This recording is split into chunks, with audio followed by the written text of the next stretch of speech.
Center for the Study of World Religions, Harvard Divinity School. There will be coffee after this next talk, which is our penultimate keynote address, and it falls to me. It's my great pleasure to introduce an old friend, Michael Marder, to the stage. So Michael is research professor in the Department of Philosophy at the University of the Basque Country. And as you may recall, on Thursday morning, when we started this wonderful conference, I mentioned that we're welcoming Michael back to the Center for the Study of World Religions because whereas this conference in some ways is the fruition of an initiative that's 18 months old, another way it's the fruition of 3 years of a reading group led by Rachel and Natalia, and in another way it is the fruition of 7 years of programming we've been doing at the Center on ecology and the non-human or the more than human world. And 7 years ago, Michael came here to help us set the course and inaugurate that series. I believe back then, Michael, your latest book was The Chernobyl Herbarium. Since then, a great many other books have appeared. I'll say that I had the great privilege of serving as the reviewer for Green Mass from Stanford University Press, which is Michael's extended conversation with Hildegard von Bingen, and also a collaboration with a composer. It's a wonderful book, and I believe in the time that it took me to read and write up a review of that book, Michael wrote another 3 or 4. I'm truly in awe and also kind of cycling into self-loathing at my own lack of productivity or fructification. In any case, I want to say 2 things about Michael's work. I could say many things, but 2 things that have always impressed me about Michael's work. One is to go back to the quote with which I began with which I closed my remarks, rather, from Ralph Waldo Emerson, in speaking about an occult relation between the human and the plant, and reminding us that occult means simply secret or hidden. I have always appreciated Michael's insistence on the alterity or the otherness of plants, and that when we think along with them, or they in and through us, that we keep that alterity in mind, not as some kind of Kantian boundary, noumenal boundary that we can never approach, but in fact, it's an otherness that we need to kind of get familiar with your otherness. So if we're going to be more and more plant-like, perhaps we need to become more and more unknown to ourselves. So I am grateful to Michael for keeping us vigilant about plants' otherness. The other feature of Michael's work that I'd like to highlight, I think actually is even more salient after Banu's wonderful keynote earlier today. And that is that as we think critically about the ways in which European colonialism has damaged our collective and global imaginary of plants and fungi, we also attend to the fact that the dominant thought forms of European colonialism did great damage to European traditions of thinking about plants and fungi. And some of the most urgent work, I think, is to actually recover, unearth, Jessica, and revive earlier subaltern ways of thinking with plants and fungi. From Michael's first book, I think it's your first book, Plant Thinking, which is a kind of extended meditation on Aristotle's thinking about plants, to The Philosopher's Plant, which is a sort of history of Western philosophy by by attending to the ways that important philosophers have thought with plants, although we've forgotten that they thought with plants. It's a really important layer of European reflection on plant thinking that needs our collective effort to recover. So with that, please join me in welcoming Michael Marder to this stage. Thank you, Michael.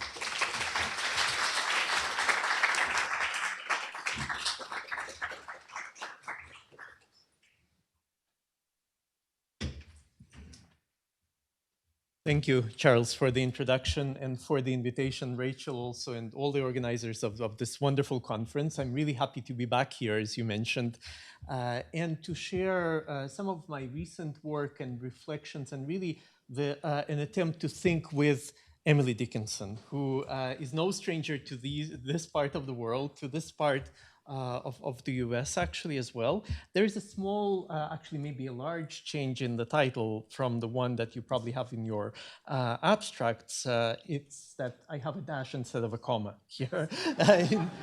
And I only mean it half ironically, because if you recall the poetry of Emily Dickinson, maybe the first thing one is struck by visually at the most superficial level of reception is the absolute proliferation of dashes in her writing. And we're talking here about vegetal writing, and I really want to follow some of the previous speakers, including Jessica, in thinking about the forms of writing and what they do to get us closer, in this case, to plants. Right, so I would suggest as a kind of preliminary point here to attending to these dashes that pepper Emily Dickinson's poetic writings, vegetally. Think about them as branches, as ramifying possibilities, and maybe even invitations of thinking from the middle, something that I was talking about already in plant thinking. What if we not only think, but also read from the middle, read from the dashes outward? Not from the beginning to the end, not from the end to the beginning, but from the dashes outward, and a new kind of vegetal message would maybe unfold from there. So having said that, let me then begin. The first section of the talk is on herbaria. Oh, sorry, let me go back here. Yeah, herbaria. It's hard to tell where in Emily Dickinson's corpus plants end and words begin. An avid gardener and herbarium maker, she had the habit of sending pressed plants together with her letters and poems to family and friends. On other occasions, her poetry, for the most part privately published, was often enclosed in bouquets that made the poem concealed at the flower's center, and the flowers themselves were one message with a poem. Poems spoke silently from, with, and through flower arrangements, and often enough they did so about flowers. Not only the form and the content of the messages were vegetal, so was also the act of sending, disseminating the herbarium as so many seeds, spores, or grains of pollen, preceded by lovingly tending to plants in a garden or at the conservatory, the hothouse, walking in forests and meadows, gathering and preserving flowers. For Emily, an herbarium was a poetry collection, while a poetry collection was an herbarium expressing fragility and tenacious preservation, humid vitality and dryness, mortality and the vibrant afterlife of mortal remains, vegetal and human. So I think here, as in many other instances of thinking with plants, we are moving really beyond this distinction between the literal and the metaphorical to a third category altogether, a third category that maybe precedes both of these. And this is very clear to me in the practice of Emily Dickinson. And if you want in the Q&A, we can actually talk about some of the ramifications of this in my own collaborative practice with artists that were influenced by this particular reading of Emily Dickinson. Now, an early poem from 1859 encrypts vegetal sending in the sending that is the poem itself. So you have it here. Angels in the early morning may be seen in the dews among, stooping, plucking, smiling, flying. Do the buds to them belong? Angels, when the sun is hottest, may be seen the sands among, stooping, plucking, sighing, flying, parched the flowers they bear along. the forest and the desert, as Jola was saying, resonate in these lines. An angel, angelos, is a messenger, an envoy. The message angels carry is composed of buds and flowers as much as written or spoken words, the budding promise of a future, which they encounter and pluck with a smile in the morning dew, and the parched, invariably betrayed realizations of that promise in a future of no future. The angels of plants, unless they are plant angels, deliver the messages of life and death, of a flourishing future and a futureless future, of the forest and the desert, the moist budding vitality and mortiferous desiccation. Of course, folded into one another. There is no absolute separation between these. They deliver both with the same gestures, along the same trajectories of stooping, plucking, flying, with but one difference: a smile here, a sigh there. Epistolary herbaria are collective affairs, commenced in the company of plants and entrusted to other human beings for further elaboration. As such, they remain radically incomplete, breathing with life. In a letter to her close friend, Abia Root, which is dated May 7th, 1845, Emily writes, "My plants look finely now. I'm going to send you a little geranium leaf in this letter, which you must press for me. Have you made you an herbarium yet? I hope you will if you have not. It would be such a treasure to you. Most all the girls are making one. If you do, perhaps I can make some additions to it from flowers growing around here."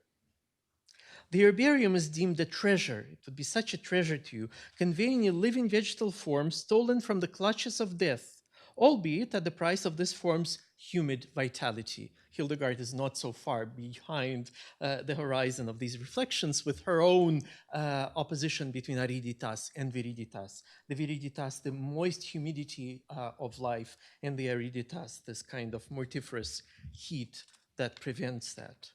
But if the apparatus of the herbarium is one that mobilizes death against death, then it does so also by deprivatizing death against Heidegger, by smudging the lines not only between vitality and mortality, but also between dispersal and gathering. Dispersals are gatherings otherwise, non-totalizing ones, not least thanks to the Postal Service and in the 21st century, a digital archive, which is what helped me write this text without actually being physically here at Harvard, right, where the herbaria are kept. And this smudging approximates the features of vegetal ontology itself, where the one and the many, articulation and disarticulation, gains and losses, and finally life and death aren't the polar opposites that they are habitually taken to be. Although she was fascinated with and well-versed in botany, Emily did not aim to convert herbaria into scientific tools, which would undersign and intensify death's final verdict. In a poem in another poem, she brands the scientific procedure dealing with plants monstrous. Here is: "I pull a flower from the woods. A monster with a glass computes the stamens in a breath and has her in a class." Her negative reaction to the scientific method brought to bear on plant specimens was no doubt a rejection of attempts to class and classify her, Emily. Now, this tacit substitution of the plants for herself, or of herself for the plants, does not take place on an equal footing or rooting. Instead, the young poet views flowers as superior, not lower, but superior. Flowers, here's another poem by Dickinson, flowers, well, if anybody can the ecstasy define, half a transport, half a trouble, with which flowers humble men, have a system of aesthetics far superior to mine. Beneath all the systems of classification imposed onto them, flowers are as definable as ecstasy, which is to say undefinable and indefinite in their finitude. They humble men by suspending determinate judgments halfway, by troubling static hierarchies, by transporting themselves or parts of themselves, pollen, seeds, elsewhere. Nor are herbaria aesthetic tools. The plant's peculiar system of aesthetics, a system of ecstasy, of transport, of indeterminacy externalized, available to the senses, human and not only, is declared far superior to mine, which anything but a narcissistic wound is a reason for admiration, joyous wonder, and respect. So how is this possible? We were talking about the substitution or identification of Emily for or with flowers. I would argue that her practice is a practice of self-vegetalization, which is actually a practice of rendering herself other or refinding that alterity that is already within the human, that does not really allow us to know who or what we are, regardless of all of our delusions to the contrary. Many among Emily Dickinson's early poems speak from the standpoint of the plants themselves, notably of flowers, about the redemptive reversal or suspension of time, immanent and imminent in the fine-grained materiality of this temporality. To be sure, Emily does not usurp the position of plants. Rather, she painstakingly vegetalizes herself in gardening as much as in poetizing, in the making of herbaria as much as in her epistolary practice. If she expresses her feelings in terms of flowers and gardening, as one critic says, it is because her feelings have become vegetal. That is also why, from an anthropocentric perspective, her thinking appears incoherent. As another critic notes, and I quote, in other Dickinson poems, we find that thought has lost not only existential mastery of sequence, but also cognitive dominion over sense perception. Perception simply crowd in too thick and fast to be arrangeable in a single chromatic sequence, unquote. Right? Now, assuming the non-identity of the anemone flower, Emily writes, I quote, "Summer for thee, grant I may be, when summer days are flown, the music still, when whirlpool and oriole are done, for thee to bloom, I'll skip the tomb and roll my blossoms over. Pray gather me, anemone, thy flower forevermore." This short poem may be read as a kind of manifesto for the practice of creating herbaria, a herbarium manifesto voiced by a plant that is about to be admitted into the collection. From the edge of death, the time of vigorous life is recovered. Anemone Emily, the name of the flower set apart from the rest of the text between dashes, about which I have spoken a little bit, and on a poetic line dedicated just to it, implores to be summer for thee after summer days are flown. Gathered into an herbarium, she will embody time after time, the future of time past. In an herbarium, Anemone Emily defies death. I'll skip the tomb, fluttering between a delicate, infinitely finite life, brittle in its dryness on the one hand, and eternity, forevermore, on the other. Gathering her, pray gather me, is gathering oneself, and in the same stroke, gathering time from its dispersion into the modalities of past, present, and future, a gathering that will, in its turn, be dispersed, shared with the addressees of flower poems and epistolary fragments of herbaria. Such a gathering does not foreclose death. Departed both, they say, i.e. gathered away. So departed, dispersed is gathered away, right? This is a line, again, from one of her poems. It does not foreclose death, but apportions death otherwise, ridding it of its sting in the process. Now, a plant prepared for inclusion in the herbarium is a stop frame of existence. Here, the ecstasy that is the undefinable essence of flowers is at once glimpsed and slips away from the gaze and the grasp. At best, it is a glimpse of elusiveness itself, glimpsing the limits of the glimpse, an intimation of what George Eliot christens the soul of visible things that shows silent happiness. The continuation of an afterlife is possible only thanks to a series of discontinuities, the intermittencies of being, punctuated by pauses and lapses, some of them indefinitely long. Hence, another poem here, when roses cease to bloom, sir, and violets are done, when bumblebees in solemn flight have passed beyond the sun, the hand that paused to gather upon the summer's day will idle lie in auburn, then take my flowers, pray. Right?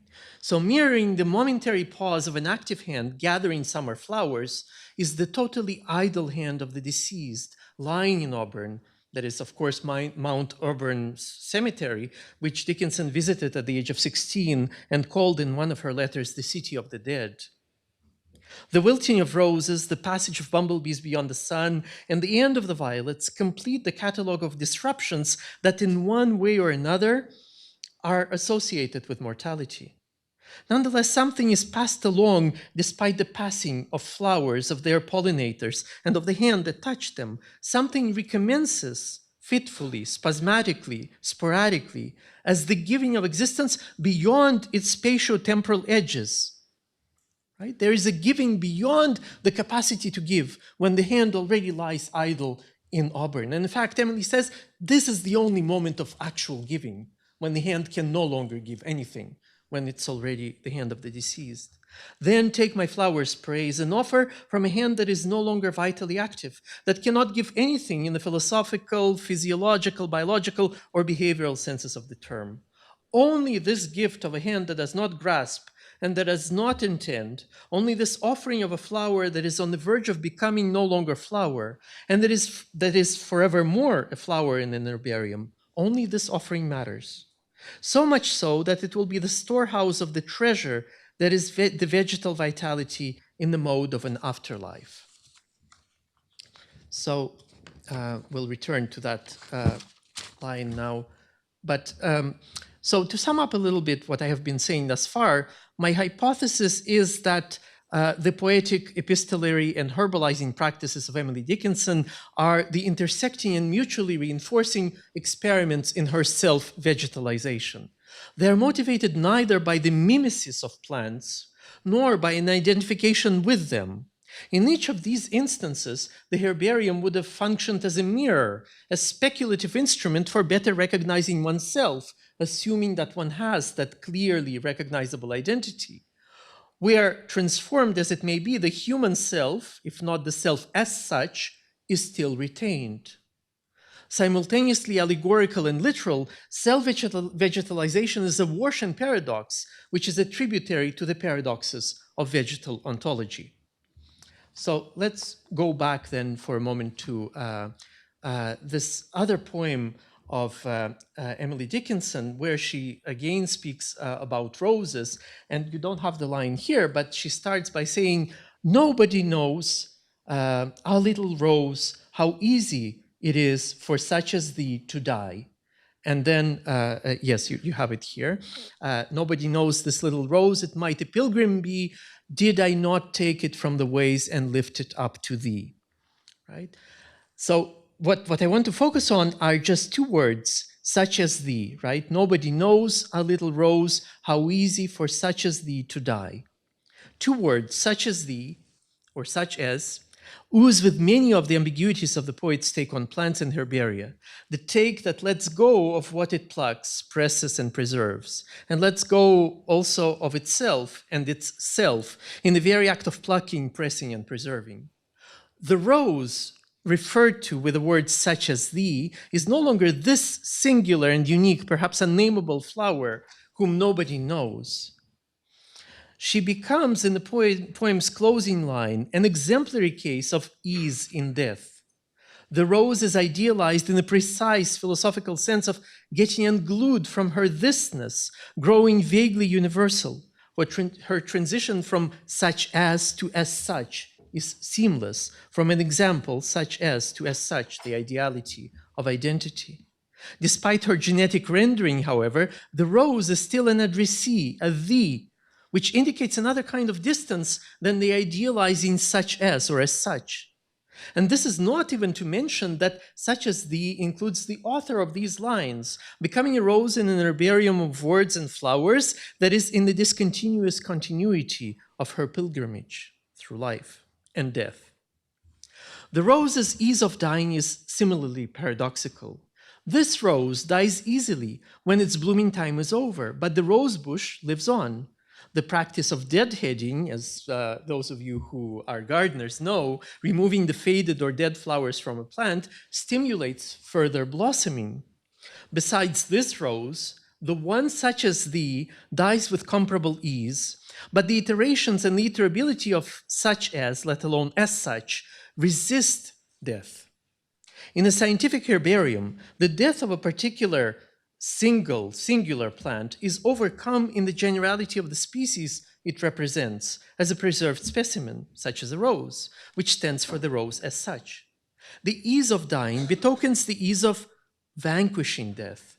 Emily Dickinson's poetic herbaria also bet on this loophole, but they do so by means other than the subsumption of the singular in the universal.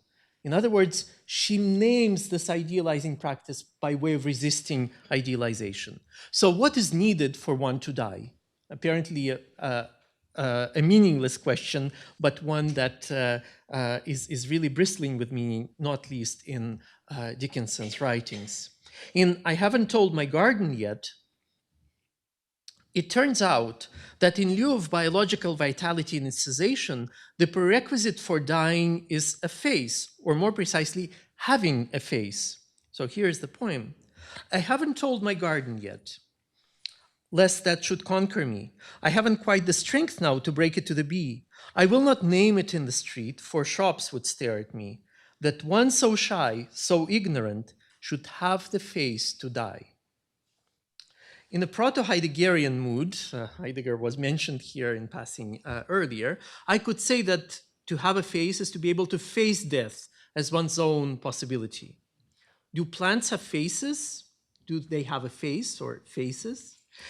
It would not be easy. In fact, it would be next to impossible for them to die were they to be bereft of this feature. To overcome death, it would be enough to dispense with the face of the dying one. And yet, the ease of plant death is contingent upon a loose relation of a plant to its faces. A flower, for instance, does not have faces. It does not lay claim to its own finite being as its indisputable first and last possession. A flower does not have faces. It is its faces.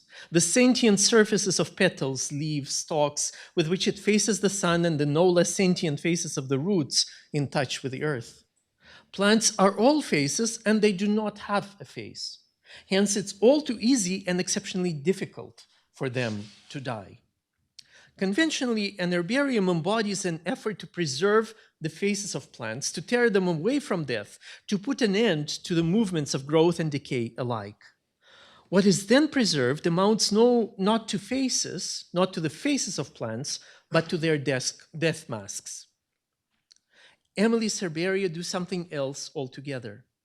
On the one hand, the appearance of jasmine on the first page of the herbarium she made at Amherst Academy may be read in light of the language of flowers, mentioned more than once already today, that was current in the 19th century, where this plant connoted the affairs of the heart, whether passion or separation. On the other hand, according to her poetry, which I see as a more faithful indicator here on the meaning of jasmine for her, right?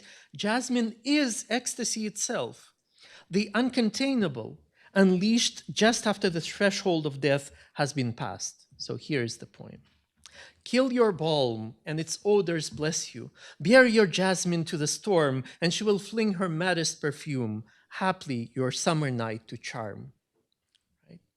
It is after jasmine is exposed to the storm or even killed that she will fling her maddest perfume, an olfactory ecstasy, a trace of jasmine's non-identity, of her being outside or beside herself.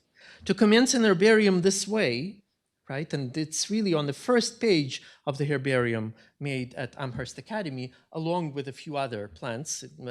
Emily never puts only one plant on each page of the herbarium, but to commence a herbarium in this way is to make a silent vegetal statement about the a priori failure of conventional herbaria, to make a herbarium against herbaria, and to face the faces of plants gathered there at the threshold of life and death, which is a mutable edge of vegetal being.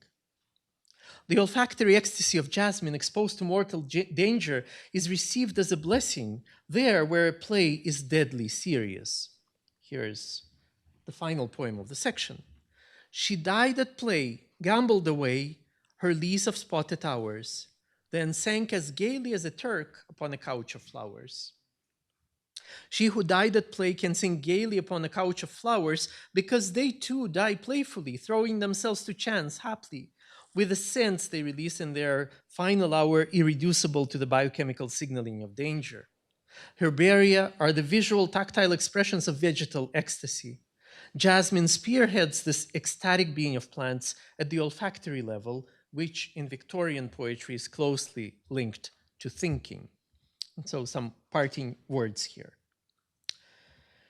In a letter to Abia Root dated 16th of May, 1848, Emily Dickinson complains that, I quote, "There are not many wild flowers near, for the girls have driven them to a distance," right? All of these girls who are making their herbaria in the first letter, they have driven them to the distance, and we're obliged to walk quite a distance to find them, but they repay us by their sweet smiles and fragrance. And then she adds, "The older I grow, the more do I love spring and spring flowers. Is it so with you? While at home, there were several pleasure parties of which I was a member, and in our rambles, we found many and beautiful children of spring, which I will mention and see if you have found them. The trailing arbutus, adder's tongue, yellow violets, liverleaf, bloodroot, and many other smaller flowers." Nearness to flowers in space and in time is the grid of Emily's poetic herbarium. It is a nearness that is craved, desired to the point of becoming plant, but without erasing the distance to the many and beautiful children of spring, without, that is, negating this alterity of the plants and of oneself to oneself. Finding them, despite all the challenges, is finding oneself othered, vegetalized, moving against the strongest entropic current of life in a life. The older I grow, the more do I love spring and spring flowers, going back to that recommencement. The gathering and dispersal of an herbarium, collectively made with others, be they human or vegetal, are tokens of this distant nearness. The one and the many, life and death, day and night, plants, words, silences, seasons, faces, surfaces, senses commune, threading into and out of one another on its pages. Far from a simple rebirth named spring, the chance an herbarium grants to whomever gains entry into it is that of a continuation of what is done and over with, a continuation without continuity, despite itself, like, in these lines, like the stem of a departed flower, which has still a rank, the bearer from an emerald court of a dispatch of pink. Thank you so much for your attention.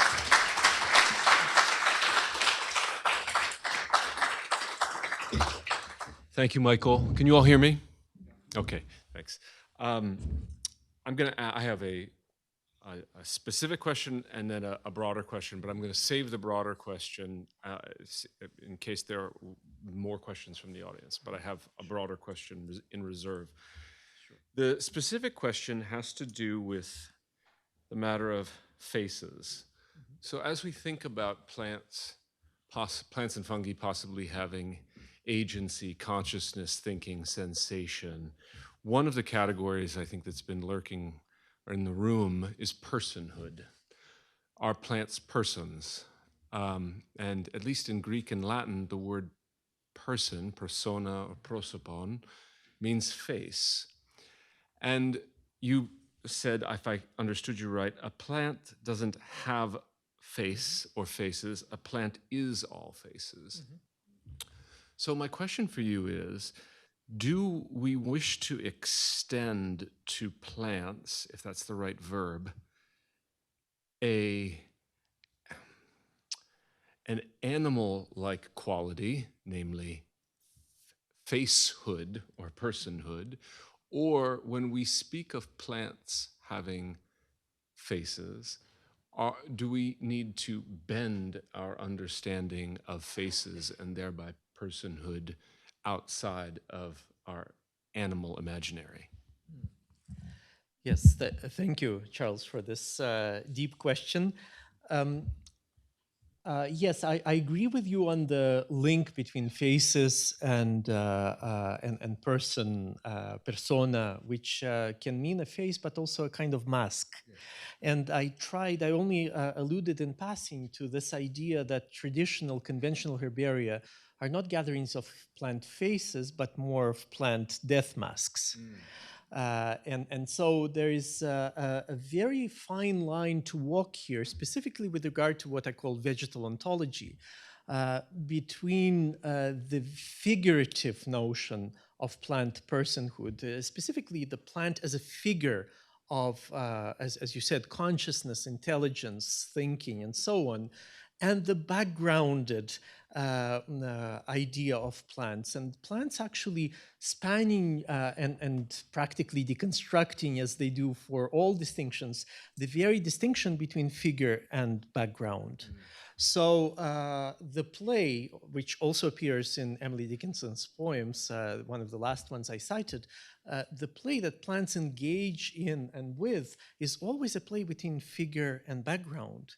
They can never be reduced to what they appear to be figuratively. So the figure of a plant with its faces, the faces that they are but that they do not have, is irreducible to the plant because the plant is also beside or outside itself in this ecstasy of sending parts of itself outside of the physical material confines of its figure through biochemical substances released into the air, released by the roots, and so on. So we can neither completely zoom out, speaking about scales, spatial scales, we can neither completely zoom out of plant figures in order to appreciate everything that goes around them and that is still them and not them at the same time, at these interfaces between plants and their places. Nor can we zoom in and only pay attention to the forms, the specific material forms that have been so important also in the history of botany for the task of classification, and that appears specifically in these conventional herbaria that gather vegetal death masks and not so much faces. So to speak about being faces and not having a face is really to speak about this interfaciality of plants. And if we are to, again, to respond to your question, if we are to bend the category of personhood to accommodate plant being, we have to take into account this interfaciality of personhood. And then maybe then returning to ourselves, find that that interfaciality is not so far from what we call the human. It is just has been completely repressed, suppressed, and otherwise put out of sight and out of mind for millennia as well. cswr.hds.harvard.edu, copyright 2025, the President and Fellows of Harvard College.